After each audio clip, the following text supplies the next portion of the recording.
Ayat berlindungan ini, jamaah sekalian,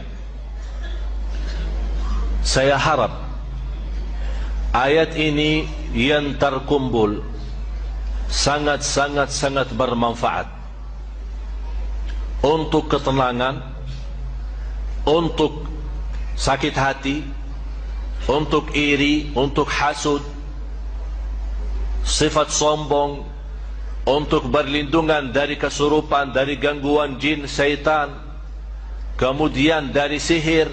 Kalau ada orang yang sakit hati mau bikin sesuatu supaya kita tidak lancar usaha, tidak lancar hidup kita, apa saja masalahnya, insya-Allah dengan berkat dan kekuatan ayat ini sangat luar biasa manfaatnya. Termasuk untuk penyakit-penyakit kita.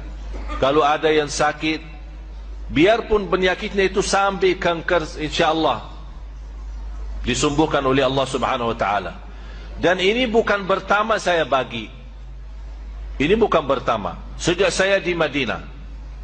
Sebenarnya Bapak Ibu, saya waktu dari Madinah, alhamdulillah dari usia saya 15, saya biasa meruqyah orang.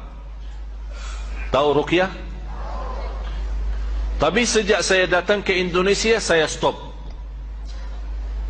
Kenapa saya stop di Indonesia? Karena berlebih-lebihan. Nawaitu kita membacakan untuk orang, dengan izin Allah dia sembuh, tersebar cerita, oh Syekh Ali dari Madinah hebat. Itu gara-gara itu saya tidak mau. Tapi saya, supaya anda sekalian mendapatkan manfaat, saya membagikan semua, biar anda sendiri mengobati diri sendiri. Tidak usah tunggu siapa-siapa. Dan tidak usah bayar ke saya atau bayar ke siapapun. Anda bayar lillahi ta'ala sedekah saat anda baca doa ini atau baca ayat-ayat ini. Mulai dari suratul Fatihah. Dan saya berikan rahasia suratul Fatihah, termasuk anak kita. Bapak Ibu, kalau ada di antara kita yang punya anak, istilah bahasa kita nakal, susah, tidak bisa salat, tidak bisa rubah, tidak bisa menjadi baik. Saat dia tidur, boleh bapaknya atau ibunya membaca Al-Fatihah dekat telinganya berkali-kali. Berkali-kali dibacakan Al-Fatihah. Kalau bisa saat dia masih belum tidur, kita ajak sama-sama membaca Al-Fatihah tanpa batas. Berkali-kali, sampai anda merasa sudah ngantuk atau sudah capek, sudah stop. Tidak ada batasnya. Itu subhanallah sangat luar biasa manfaat. Dan saya menajarkan keluarga termasuk anak saya, apapun sakitnya, dibacakan Al-Fatihah tanpa batas, sembuh.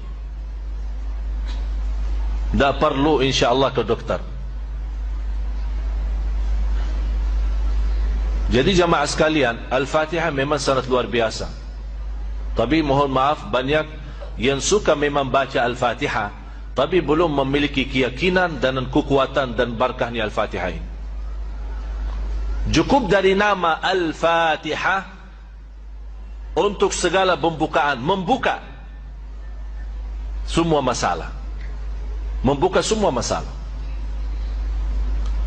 Selainkan suratul Fatihah, dari awal suratul Baqarah, kemudian ayat Al-Kursi, 3 ayat yang terakhir suratul Baqarah juga, dan ayat-ayat nanti insyaAllah semua akan dapat kopiannya. Tapi ada yang perlu saya jelasin. Bisa teruskan?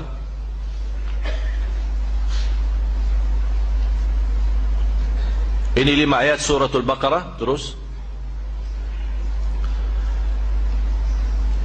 suratul Baqarah masih ayat 20. Termasuk ini ayat khusus untuk hasud. Tapi tidak bisa, istilahnya tidak bisa hanya mengambil satu-satu. Diusahakan dibawa ayatnya semua. Dan tidak harus setiap hari. Kalau anda melihat, terlalu banyak ayatnya, nanti membuat malas, tidak usah setiap hari. Dia bisa seminggu sekali, setiap 3 hari sekali. Artinya diusahakan rajin, jangan sampai tertinggal lama tidak baca. Sudah jelas? Terus ini juga, ini untuk untuk menolak hasudnya orang. Kalau kita punya usaha, ada orang yang suka iri atau suka hasud kita, insya-Allah ayat 20 sama ayat 69 akan melindungi kita dari hasudnya orang. Terus ini juga termasuk untuk hasud. Jadi 3 ayat, 20, 69 sama 109. Ini semua ayat khusus untuk menolak hasudnya orang terhadap kita. Hasudnya terhadap hidup kita, bahagia kita di rumah tangga, usaha kita, apapun yang terkait dalam kehidupan kita sehari-hari. Terus ini ayat Al-Kursi sama ayat selanjutnya. Terus lagi. Teruskan. Ini semua ayat-ayat masih di suratul Baqarah. Tapi yang penting saya mau akan jelaskan cara-cara untuk memakai, bagaimana cara berobat, menobati diri sendiri atau menobati orang lain. Artinya orang lain ya, anak kita, suami kita, istri kita. Udah mau azan ya, jangan kemana-mana, sesaat lagi kita kembali.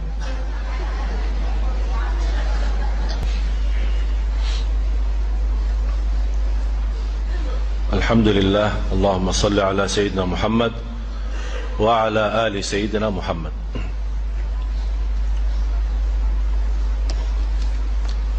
Ya, terus ini juga termasuk ayat melindungi kita dari hasud. Surat An-Nisa 54.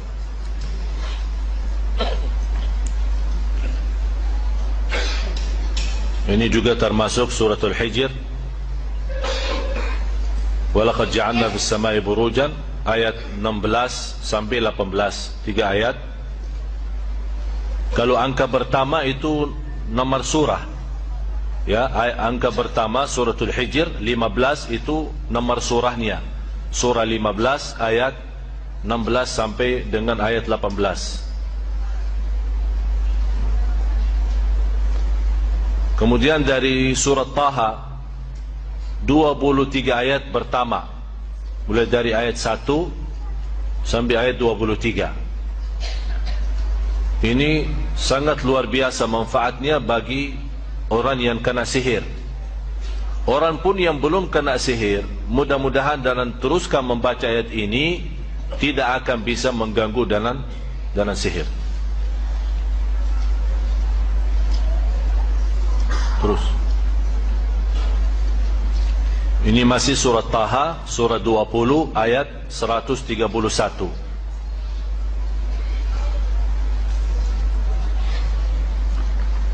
Kemudian suratul Saffat mulai dari ayat 1 sampai ayat 10. Terutama suratul Saffat ini termasuk sangat bagus untuk orang-orang yang kena kesurupan atau kena gangguan jin, syaitan. Dan termasuk orang yang sering baca 10 ayat ini, insya Allah sangat membantu menghilangkan was-was. Ada orang suka selalu was-was. Artinya suka was-was ya, kadang salat suka was-was, ini salat rakaat yang ketiga atau 4. Kadang-kadang dalam salatnya apakah suka baca Al-Fatihah atau belum.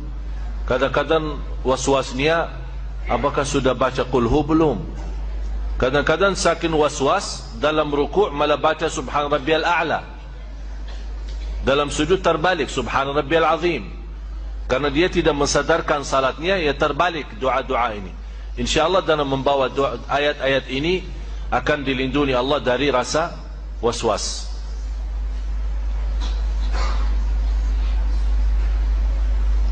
Terus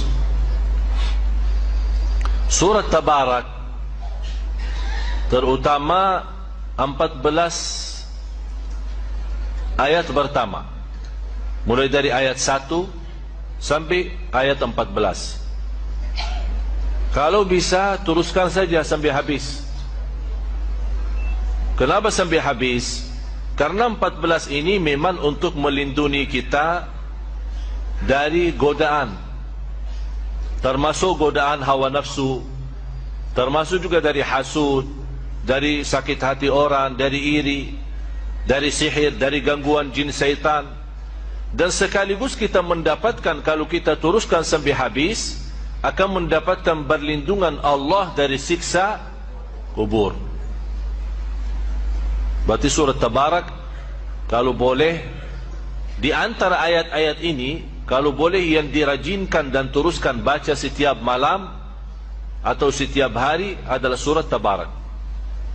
Selain suratul Baqarah, surat Tabarak. Dan saya pernah sampaikan, maksimal atau minimal kalau tidak bisa membaca semua ayat tersebut, jangan sampai lewat satu hari belum membaca 11 ayat daripada surat Al-Baqarah. Sudah tahu 11 ayatnya itu? Selain suratul Fatihah, baca 5 ayat pertama suratul Baqarah, ditambah 3 ayat bertanahan suratul Baqarah, ayat Al-Kursi, dan 2 ayat selanjutnya, 255, 256, 257, 3 ayat. Dan ayat pertama 5 menjadi jumlah berapa? 8. 5 ayat pertama sama 3 ayat, 255, 256, 257, jadi 8.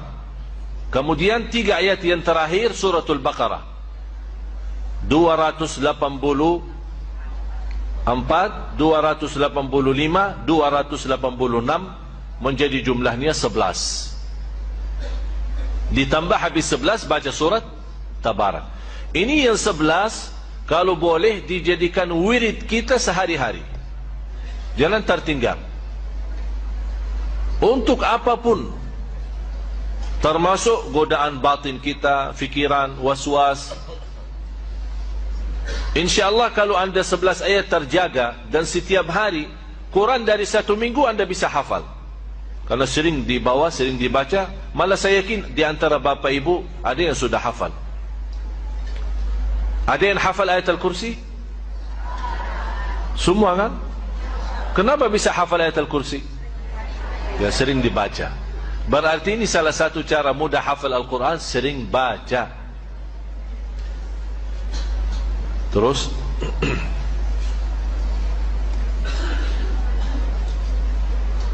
ini suratul Qalam.